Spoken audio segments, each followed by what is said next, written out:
Hello friends, welcome back to my channel all about solar and the soul of all energy. So आज फिर से SolarYes PV software का new episode लेके आ चुका हूँ। इस वीडियो में हम लोग देखेंगे कि कैसे आप इस पर्टिकुलर सॉफ्टवेयर पे एक 3D डिज़ाइन करते हो, 3D रूफटॉप डिज़ाइन कर सकते हो एंड उसमें किस बेस पे आपको सोलर मॉड्यूल प्लेस करना पड़ता है। So before wasting any time, let's get started.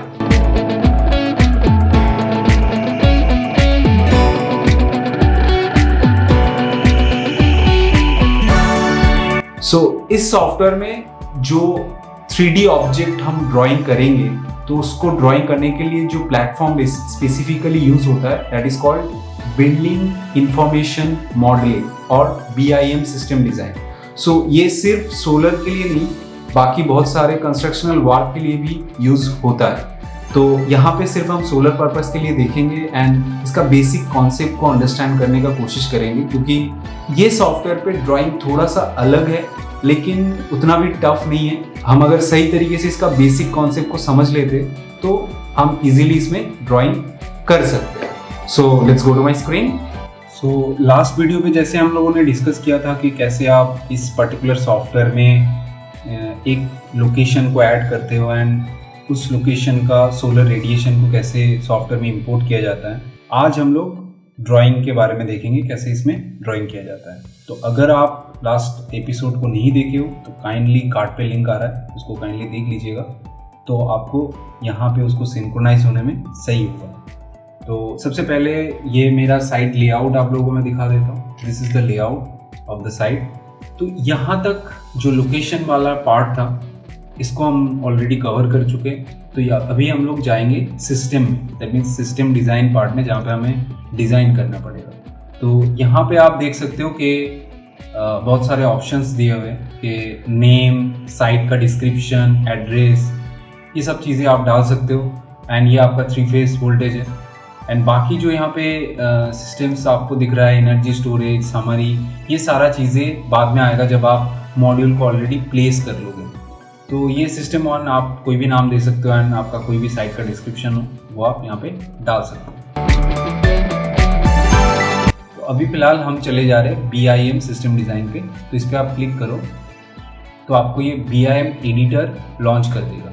इसमें होता क्या है एक्चुअली, BIM एडिटर में आपको जो भी 3D ऑब्जेक्ट है आप उस चीज़ को BIM एडिटर में ड्रॉ कर सकते हैं। जैसे ये हो गया बेसिकली BIM एडिटर। तो यहाँ पे बहुत सारे ऑप्शंस आपको देखने को मिलता है। तो मैं कुछ बेसिक्स पे ही बात करूँगा, क्योंकि इस सॉफ्टवेयर में बहुत ही ज़्यादा ये जैसे मैंने बताया कि ये कंस्ट्रक्शनल सॉफ्टवेयर है, तो यहाँ पे बहुत सारी चीज़ें हो सकता है। तो हम बेसिक पे ही बात करेंगे। तो सबसे पहले आपको कोई भी 3D ऑब्जेक्ट को बनाने के लिए आप इस वाले टैब पे चले जाओ। तो यहाँ पे आपको देखो जेनेरिक वॉल्यूम करके एक चीज़ मिल जाता है। तो आपको क्या करना है, जेनेरिक वॉल्यूम पे सिलेक्ट करना है एंड देन आपको ड्राइंग करना है। तो मैं जो डायमेंशंस मेरा लिए हुए हैं उसी डायमेंशन के बेस पे यहाँ पे बनाऊंगा। तो सबसे पहले है 42.27 metre, this is the width of this building. So मैं यहाँ पे डायरेक्ट, अब देखो यहाँ पे जब ऐसे 3D व्यू में ये दिखा रहा है तो इसीलिए ऐसे दिखा रहा है, बट आपको इसको 3D व्यू नहीं लेना है। आप लेवल्स में जाओ एंड साइड प्लान में जाओ। साइड प्लान में ही हम ड्रॉ करेंगे, देन आप 3D व्यू में इसको देख सकते हो, ठीक है ना। तो आप साइड प्लान में जाओ एंड जेनरिक वॉल्यूम पे सिलेक्ट करो और आपका जो डायमेंशन है वो डाल दो। तो मेरा है 42.27, तो मैंने इसको डाला एंड अगेन ये जो है आप अगर यहाँ पे देखोगे तो विच इज़ कमिंग 23.73 मीटर। तो मैं इसको 23.73 करूँगा। आप जैसे देखो ये एक नीचे आपको लाइन दिख जाएगा, इसका मतलब ये पूरा परपेंडिकुलर लाइन है। सो 23.73। नाउ अगेन मैं इसको ऐसे किया एंड इस हिसाब से इसको इंटरसेक्शन पे आके सेम लाइन पे, जब आपको कोई क्लोज्ड एरिया करना है तो आप इंटरसेक्शन पे आके क्या करो, राइट क्लिक करो एंड फिनिश इट। तो जब भी आप फिनिश करोगे तो देखो ये एक रेक्टेंगल के तौर पे आ गया। अब हमें क्या करना है कि जो माउंटी एरिया है या फिर जो भी ऑब्जेक्ट्स वगैरह है वो सारा यहाँ पे ड्रॉ करना होगा। तो उसके लिए मैं क्या करूँगा, अगेन जेनेरिक वॉल्यूम एंड जो भी आपका इंटरसेक्शनल एरिया है उस पर आप सिलेक्ट करो एंड जो आपका डायमेंशन है वो डाल दो। सो यहाँ पे अगर हम चले जाए तो हम देख सकते हैं कि ये 4.58 का डायमेंशन दिया हुआ है 4.58 by 7.43, 4.58 by 7.43. So enter and again close it here as well, right click, finish. Finish हो चुका है, इसका मतलब ये एरिया भी बन चुका है। अब यहाँ पे लेफ्ट साइड पे आप देख सकते हो कि एक वाटर टैंक वाला पोर्शन है जो 5.6 मीटर बाई 3.81 मीटर का है। तो मैं यहाँ पे इसको 5.6 मीटर का लूँगा, 5.6 enter and 3.81 enter and close it and again close it here as finish. तो यहाँ पे ये फिनिश हो चुका है। अब पॉइंट ये आता है कि यहाँ पे 3 वाटर टैंक बने हुए हैं। यहाँ पे इस पर्टिकुलर ड्राइंग करने के लिए जैसे आप देख सकते हो कि यहाँ पे कुछ वाटर टैंक्स वगैरह है। तो वाटर टैंक के लिए हमें क्या करना होगा कि यहाँ पे आप 3D ऑब्जेक्ट को इसके लाइब्रेरी से नहीं ले सकते हो। कुछ सॉफ्टवेयर का ओल्डर वर्जन के चलते मैं यहाँ पे लाइक वाटर टैंक को इंपोर्ट नहीं कर सकता बाहर से। तो इसीलिए हम क्या कर सकते हैं कि जब भी मुझे ऐसा कोई सिचुएशन आए जहां पे मैं कोई ऑब्जेक्ट को यहाँ पे ड्रॉ नहीं कर पा रहा हूं, तो उस केस में आप उस चीज को स्केचअप में ड्रॉ करके इस सॉफ्टवेयर में ले सकते हो। That is called the IFC object. आपको IFC ऑब्जेक्ट में स्केचअप फाइल को एक्सपोर्ट करके सेव करना होगा एंड उस चीज को यहाँ पे आप इंपोर्ट कर पाते हो। तो ये स्केचअप में मेरा एक वाटर टैंक बना हुआ है। अब इस वाटर टैंक को मैं लाइक SolarES PV में इंपोर्ट करना चाहता हूँ। तो उसके लिए मुझे क्या करना होगा, आप फाइल में जाओ एंड एक्सपोर्ट में जाओ। यहाँ पे आपको 3D मॉडल मिलेगा। तो 3D मॉडल में सिलेक्ट करने के बाद ये नीचे वाले ऑप्शन में आपको IFC फाइल करके एक फाइल ऑप्शन मिल जाता है। तो इस IFC फाइल फॉर्मेट में इसको आपको सेव करना है। तो मैंने सेव कर लिया है। अब उस चीज़ को मैं यहाँ पे सॉफ्टवेयर में इंपोर्ट करूँगा। अब हमें इसको इंपोर्ट करना होगा वाटर टैंक ऑब्जेक्ट को। तो मैं यहाँ पे सिलेक्ट करता हूँ एंड यहाँ पे आपको IFC ऑब्जेक्ट करके एक चीज़ मिल जाता है। तो इस पर सिलेक्ट करो एंड ये जो विंडो पे जहाँ पे हम ड्रॉ कर रहे हैं यहाँ पे आके कहीं पे भी सिलेक्ट कर लो, तो आपको ये लोड IFC करके बता देगा। तो मुझे वाटर टैंक करना है, तो मैं वाटर टैंक पे सिलेक्ट करता हूँ और इसको ओपन कर लेता हूँ। जब भी मैं ओपन करूँगा तो देखो ये वाटर टैंक आ गया। तो आपको जहाँ जहाँ पे प्लेस करना है आप उसको वहाँ पे प्लेस कर लो एंड ये सिलेक्शन में जाओ, इस चीज़ को सिलेक्ट करो, Ctrl+C एंड Ctrl+V दबाओ, ऑटोमेटिक आ जाएगा। एंड इसको फिर से एक बार Ctrl+V दबाता हूँ तो ये प्लेसमेंट हो गया। मतलब मेरा वाटर टैंक भी बन चुका है। तो इसका मतलब अभी मैंने सारा ऑब्जेक्ट को बना लिया है। अब मुझे क्या करना है, पैरापेट वॉल को भी बनाना है। पैरापेट वॉल अभी तक बना नहीं है। जैसे बाकी सॉफ्टवेयर में पैरापेट वॉल बहुत इजीली बन जाता है, बट यहाँ पे थोड़ा सा टफ जो है, पैरापेट वॉल को अलग से आपको बनाना पड़ता है। अब लेट्स से मेरा यहाँ पे 300 mm का जो डेप्थ है, जो पैरापेट वॉल का डेप्थ है वो 300 mm का है। तो उस चीज़ को ड्रॉ करने के लिए हम कैसे कर सकते हैं, तो अगेन आप यहाँ पे आ जाओ एंड जेनरिक वॉल्यूम पे जाओ। यहाँ पे इस इंटरसेक्शन से मुझे इसको 300 लेना है। तो 0 पॉइंट ये हो गया आपका डेप्थ वाटर लाइक जो आपका पैरापेट वॉल है उसका डेप्थ हो गया। यहाँ पे एक पॉइंट आया एंड यहाँ पे आया और इस पॉइंट पे मैं राइट क्लिक करके इसको फिनिश कर देता हूँ। तो देखो ये एक पैरापेट बन चुका है। अब मुझे क्या करना है कि इसको ही कॉपी करके बाकी में पेस्ट करना है। तो Ctrl+C Ctrl+V किया एंड इसको इस साइड पे लगाना है मुझे। तो साइड पे लगाने के लिए क्या करना होगा, इसको पहले रोटेट कर लेना होगा। आपने रोटेट कर लिया। अब आप क्या करो, इसको इसका साइज़ को चेंज करो। साइज़ चेंज करने के लिए आपको ऐसे पिंक लाइन मिल जाता है। तो इसको पहले तो आप थोड़ा सा छोटा कर लो। तो अब देखो एक चीज़, यहाँ पे ये जो बीच वाला पॉइंट है ये एक्चुअली इसका मूविंग पॉइंट है। मतलब आप इस पॉइंट को चूज करके इसको मूव कर सकते हैं। अदरवाइज अगर आपको इस मूविंग पॉइंट को चेंज करना हो, मतलब आपको किसी एक पॉइंट पे रखना हो, तो उसके लिए आप क्या करो, इसको अनलॉक करो एंड इसी पॉइंट को एकदम एग्जैक्ट जिस पॉइंट पे आप इसको प्लेस करना चाहते हो वहाँ पे जाके प्लेस। मैंने यहाँ पे किया, इसको लॉक कर दिया। अब इस पॉइंट को मैंने सिलेक्ट करना है एंड आप इसको यहाँ पे जाके प्लेस कर दो। तो प्लेस हो गया। अब दिक्कत ये है कि मुझे इसको बढ़ाना होगा। तो अब इसको मैं बढ़ा लेता हूँ, एकदम बढ़ा के जहाँ तक आपको करना है यहाँ तक बढ़ा लो। अब इसको अगेन आप Ctrl+C Ctrl+V करो। तो बेसिकली मेरा पैरापेट वॉल भी बन चुका है, क्लियर। अब मैं क्या करूँगा, यहाँ पे हर एक चीज़ का हाइट डालूंगा, क्योंकि मैंने ऑब्जेक्ट सारा जो भी था मेरा वो सारा ड्रॉ कर चुका हूँ। अब मुझे हाइट देना होगा।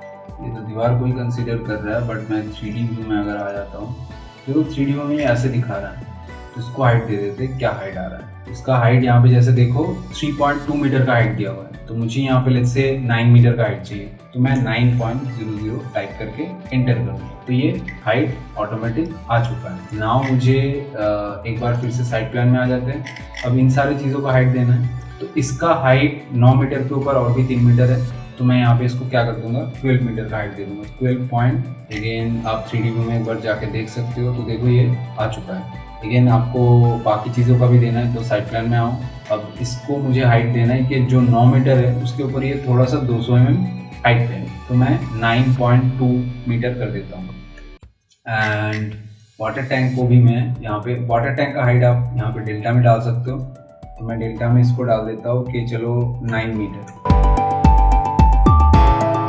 तो जैसे आप यहाँ पे देख सकते हो कि मैंने ऑलरेडी रूफटॉप बिल्डिंग को ड्रॉ कर लिया है, एंड उसके ऊपर जो भी ऑब्जेक्ट्स है जैसे कि ये वाटर टैंक हो गया या फिर ये जो आपका ममटी वगैरह था, तो ये मैंने ड्रॉ कर लिया है। अब मुझे सोलर मॉड्यूल को यहाँ पे प्लेस करना है, तो उसके लिए हम क्या कर सकते हैं, उसके लिए हम इसके सरफेस पे जाके सिलेक्ट करेंगे एंड यहाँ पे आओगे आप इस पर्टिकुलर टूल पे, जस्ट टूल के नीचे वाला ऑप्शन पे, यहाँ पे आपको बहुत सारे ऑप्शन दिख जाते हैं। हम लोग अभी तक जनरल वॉल्यूम को लेके काम कर रहे थे, तो यहाँ पे आपको फोटोवोल्टेइक फील्ड जो है इसको चूज करना है। जब भी आप इसको चूज करोगे तो यहाँ पे जिस सरफेस पे आप सोलर मॉड्यूल लगाना चाहते हो उस सरफेस पे आपको अपना कर्सर लेके आना है। तभी आप यहाँ पे जब क्लिक करोगे तो ये आपको ऑटोमेटिक एक विंडो लाके देगा।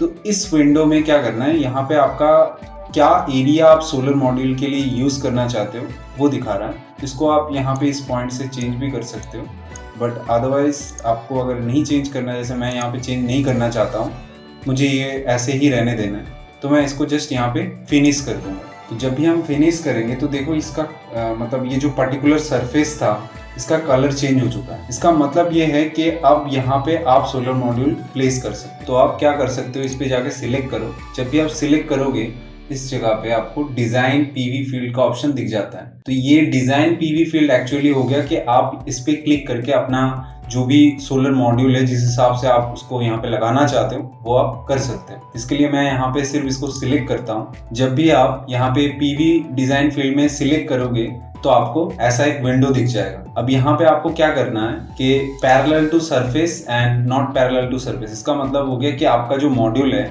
वो सरफेस के साथ same according to the surface है, मतलब 0 डिग्री टिल्ट एंगल के साथ है या फिर उसमें कोई एंगल दिया हुआ है। तो जैसे यहाँ पे हम लोगों का एक सर्टेन एंगल हम दे सकते हैं कि क्या हमारा ऑप्टिमम टिल्ट एंगल होगा, उस बेस पे देंगे।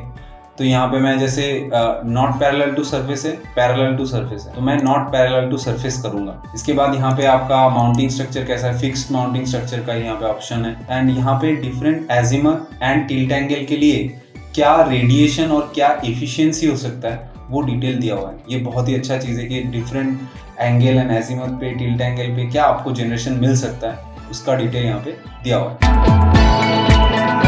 पहले तो ऑप्टिमम टिल्ट एंगल यहाँ पे कैसे आप निकाल सकते हो उसके बारे में मैं बता देता हूँ। तो अगर आपका एजिमुथ एंगल 0 डिग्री आता है तो आप उसको 0 डिग्री पहले रखो। अगर नहीं भी आता है, आपका 0 डिग्री नहीं है, लेट्स से 5 डिग्री और 6 डिग्री है, पहले आप इसको 0 डिग्री रखो। देन आप यहाँ से टिल्ट, ऑप्टिमम टिल्ट एंगल निकाल पाओगे। देन आप इसमें एजिमुथ डाल सकते हो, जो भी आपका ऑप्टिमम टिल्ट आ रहा है उसी में। तो मैं सबसे पहले तो यहाँ पे टिल्ट को बढ़ा रहा हूँ। अब मुझे एक चीज़ देखना होगा, तो यहाँ पे आप देख सकते हो कि ये नीचे आपको एक एफिशिएंसी वाला tab and annual solar radiation, ये दोनों ऑप्शन आपको दिख रहा है। तो ऑप्टिमम टिल्ट एंगल तभी होगा जब आप यहाँ पे एफिशिएंसी जो है वो 100% रीच करोगे एंड जो सोलर रेडिएशन है, जिस एंगल पे सोलर रेडिएशन मैक्सिमम होगा, that will be the optimum tilt angle here. तो मैं यहाँ पे लेट्स से इसको बढ़ाते जा रहा हूँ। देखो यहाँ पे ये दिखा रहा है 100% एफिशिएंसी एंड सोलर रेडिएशन जो है वो 1978। So this is the optimum tilt angle for this particular site. Now आप यहाँ पे इसको जब भी चूज कर लिए हो तो आपको क्या करना है, यहाँ पे नेक्स्ट कर देना। अब जब भी आप इस पे नेक्स्ट करोगे तो आपको ये एक नया विंडो खुल जाए। तो यहाँ पे आपको करना क्या है, पहला वाला डिजाइन क्राइटेरिया। तो यहाँ पे आपके पास बहुत सारे ऑप्शन होंगे मैक्सिमम पावर मतलब ये सॉफ्टवेयर सिस्टम के हिसाब से अपने हिसाब से डिज़ाइन करेगा और उसमें नंबर ऑफ मॉड्यूल प्लेस कर देगा ऑटोमेटिकली। अदरवाइज यहाँ पे ऑटोमेटिक और मैनुअल जो है डिस्टेंस बिटवीन रोज, मतलब ईच रो के बीच में क्या डिस्टेंस होगा, मतलब जिसको हम इंटर रो स्पेसिंग बोलते हैं, वो चीज़ यहाँ पे आप मेंशन कर सकते हो। एंड मैक्सिमम मैनुअल एनर्जी के हिसाब से भी आप ले सकते हो। बट आपको अगर पता है कि यार आपका जो स्पेसिफिक कैपेसिटी है वो इससे ज़्यादा नहीं लग सकता, आपने कहीं पे ऑलरेडी एनालिसिस कर चुके हो, तो आप वो यहाँ पे स्पेसिफाइड पावर पे अपना जो कैपेसिटी है वो मेंशन कर सकते हो। बट मैं यहाँ पे क्या कर रहा हूँ, मैक्सिमम पावर के साथ ही चलना चाहता हूँ। लेट्स से सॉफ्टवेयर क्या सजेस्ट कर रहा है उसको देख के चलते हैं। तो यहाँ पे पहले तो ऑटोमेटिक एंड मैनुअल है, तो मैं यहाँ पे ऑटोमेटिक ही रख रहा हूँ। And distance between modules basically mean कर रहा है कि हर एक मॉड्यूल के बीच में जो विंड क्लियरेंस के लिए जो गैप दिया जाता है, दैट इज द जनरली हम 20 mm को कंसीडर करते हैं, तो आप उस चीज को यहाँ पे मेंशन कर सकते हो। लेट्स से मैं यहाँ पे 20 mm, अगर यहाँ पे सारा चीजें मीटर पे है तो आपको mm को मीटर पे कन्वर्ट करना होगा। एंड डिस्टेंस फ्रॉम एज, इसका मतलब हो गया कि जो भी ऑब्जेक्ट्स वगैरह है, मतलब रूफ पे जो पैरापिट वॉल है या फिर साइड से कहीं पे आपको क्लियरेंस चाहिए, जो ऑब्जेक्ट्स है उनके अगल बगल में एक एरिया आपको क्लीन चाहिए सो दैट एक्सेस के लिए कोई भी बंदा वहाँ पे एक्सेस कर सकता है, तो उसके लिए आपको क्या करना है, यहाँ पे डिस्टेंस फ्रॉम एज मेंशन करना है। तो मैं यहाँ पे 0.50 मेंशन कर रहा हूँ, दैट मीन्स द 500 mm का एक क्लियरेंस मैं यहाँ पे दे रहा हूँ। देन अरेंजमेंट यहाँ पे मीन करता है कि आपका वर्टिकल है या हॉराइजॉन्टल है, कौन सा वाला ओरिएंटेशन में आप मॉड्यूल लगाना चाहते हैं। And this vertical will be become horizontal, and मैं इसको कैलकुलेट कर रहा हूँ। अब यहाँ पे आपको फिर से मेक को चेंज करना होगा, जो भी मेक आप करना चाहते हैं। मैं यहाँ पे स्पेसिफिक टाइम का नेम दे, सो 330 मैंने डाल दिया एंड इसको मैंने चूज कर लिया यहाँ से। एंड अगेन इसको मैंने कर दिया एन। तो जब भी मैंने एन किया, देखिए ये पूरा आ चुका है अभी एकदम प्रॉपर तरीके से। तो अभी तक हम लोगों ने इस पे, जैसे हमने लैंडस्केप ओरिएंटेशन पे मॉड्यूल लगा दिया है। अब प्रॉब्लम ये है कि जब मैं इस पे शैडो एनालिसिस करूंगा तो ये वाला ऑप्शन से आप शैडो एनालिसिस कर सकते हो। कुछ मॉड्यूल्स पे मेरा शैडो आ रहा है, दैट मीन्स आप देख सकते हो कि 21 दिसंबर को 3 बजे ये सामने वाला पूरा रो पे शैडो आ रहा है। तो आपको काउंट करना है कौन से मॉड्यूल पे शैडो आ रहा है, मतलब कितना मॉड्यूल पे शैडो आ रहा है। जैसे मैं यहाँ पे अगर देख लेता हूँ तो यहाँ पे 8 modules and 1 2 3 4 5 modules, that means 13 modules, 13 14 या यहाँ पे भी एक है, तो 14 मॉड्यूल्स पे शैडो आ रहा है, मैं देख पा रहा हूँ। तो इस केस में मैं क्या करूँगा, ये जो सरफेस है नीचे वाला, इस सरफेस पे मैं सिलेक्ट करूँगा तो मुझे पता चल जाएगा कितना नंबर ऑफ मॉड्यूल्स मेरा इस पर्टिकुलर सरफेस पे अभी लगा हुआ है। तो 204 मॉड्यूल लगा हुआ है। अब मैं इसको 204 माइनस 14, सो इट बिकम्स 190। तो मुझे 190 अभी 190 का एक नया फील्ड बनाना होगा। तो मैं क्या करता हूँ, इसको पहले डिलीट कर देता हूँ। यस, तो इस सरफेस को मैंने फिर से डिलीट कर दिया। अगेन मैं पीवी फील्ड में गया एंड यहाँ पे आके सिलेक्ट किया। अब इससे ये जो सरफेस था मेरा यही एरिया पे मेरा लगेगा, तो मैं इसको फिनिश कर देता हूँ। एंड देन इस पर सिलेक्ट करके डिज़ाइन पीवी फील्ड। अब यहाँ पे आपको ऑप्शन मिलेगा not parallel to surface, parallel to surface. So not parallel to surface, and यहाँ पे जो एंगल मैंने दिया हुआ था 13 डिग्री, तो मैंने वही दे दिया एंड इसको मैंने नेक्स्ट किया एंड इस पे इसको हॉराइजेंटल किया। एंड अभी मुझे स्पेसिफाइड पावर पता है, मैं कितना कैपेसिटी लगाना चाहता हूँ, तो मैं स्पेसिफाइड पावर को यूज़ करूँगा 190 multiplied with 330 watt peak module, so it becomes 62.7 kilowatt. So just go to here and यहाँ पे आपको स्पेसिफाइड पावर करके एक ऑप्शन आएगा। तो स्पेसिफाइड पावर में जाइए, आपका क्या कैपेसिटी है, 62.7 किलोवाट का कैपेसिटी है। एंड जो डिस्टेंस बिटवीन रोज है वो हमने यहाँ पे मैनुअल दे देते हैं 0.600। एंड जो डिस्टेंस बिटवीन मॉड्यूल्स मीन्स जो विंड क्लियरेंस के लिए जो गैप रहता है, वो डिस्टेंस फ्रॉम एज साइड से मुझे कितना गैप चाहिए, मैंने 0.5 का दे दिया एंड मैंने इसको हॉरिजॉन्टल कर दिया। अब इसको कैलकुलेट करते हैं, तो अब देख सकते हो कि ये ऐसे आ गया है। अब यहाँ पे टाइमिंग 3 बजे देख लेता हूँ, तो 3 बजे भी थोड़ा बहुत तो शैडो आ ही जा रहा है। 9 बजे का देखना है तो 9 बजे भी यहाँ पे आ जा रहा है। अब मुझे क्या करना है, देखिए यहाँ पे ये जो भी पोर्शन पे आपको शैडो आ रहा है, तो आप उसको क्लियर करने के लिए सामने देखो मेरे पास कुछ जगह खाली है, क्योंकि मैंने कुछ मॉड्यूल को कम लिया है ताकि मेरा जो एडजस्टमेंट है वो मैं कर सकता हूँ। तो अब मैं क्या करता हूँ, इसको ना साइड से थोड़ा सा ज़्यादा ही ये पीछे आ चुका है, तो मैं इसको पूरा सिलेक्ट करके थोड़ा सा इस साइड मूव कर देता हूँ। राइट, ये मूव कर दिया एंड पीछे साइड पे भी थोड़ा सा इसको और भी मूव कर सकते हैं। तो मैंने पीछे साइड पे भी इसको मूव कर दिया। अब क्या करना है, अब हमें इसको यहाँ पे एडजस्ट करना है सो दैट मैं यहाँ पे और भी मॉड्यूल को लगा पाऊँ। अब देखिए ये सामने वाला कुछ मॉड्यूल्स पे शैडो आ रहा था, 3D व्यू में एक बार आ जाते हैं तो ये एक 1 2 3 4 3 to 5 मॉड्यूल पे एंड यहाँ पे भी कुछ मॉड्यूल पे आ रहा था, तो उसको मैं हटा देता हूँ। यहाँ से इस पर सिलेक्ट करो और सामने लेके आ जाओ। तो ये मैंने सामने लेके आ गया एंड और भी जहाँ जहाँ पे शैडो आ रहा है तो उसको आप यहाँ पे चेंज करके लगा सकते हो। तो ऐसे मैंने यहाँ पे लगा दिया तो देखो यहाँ पे शैडो क्लियर हो गया मेरा 9 बजे का एंड यहाँ पे भी एक मॉड्यूल पे आ रहा है, हम देख पा रहे हैं। यहाँ पे और कहीं पे आ रहा है क्या?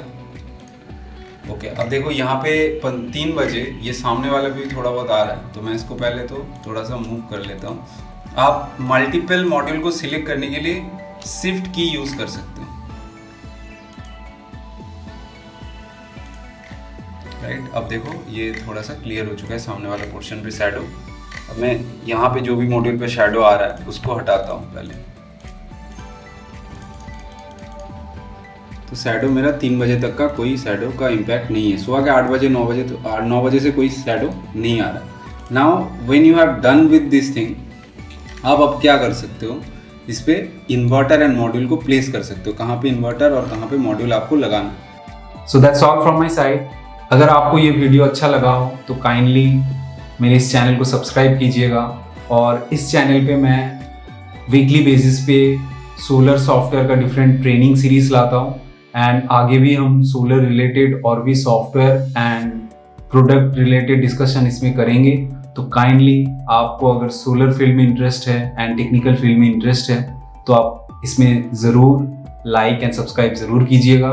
एंड आपके जो भी दोस्त लोग हैं जो अभी सोलर फील्ड में काम कर रहे हैं, जिनको सोलर के रिगार्डिंग कुछ नॉलेज चाहिए, तो उनके लिए ये चैनल बेस्ट प्लेटफॉर्म है नया सॉफ्टवेयर सीखने का एंड सोलर फील्ड के रिगार्डिंग नॉलेज गेन करने के लिए। तो काइंडली इस चैनल को सब्सक्राइब कीजिए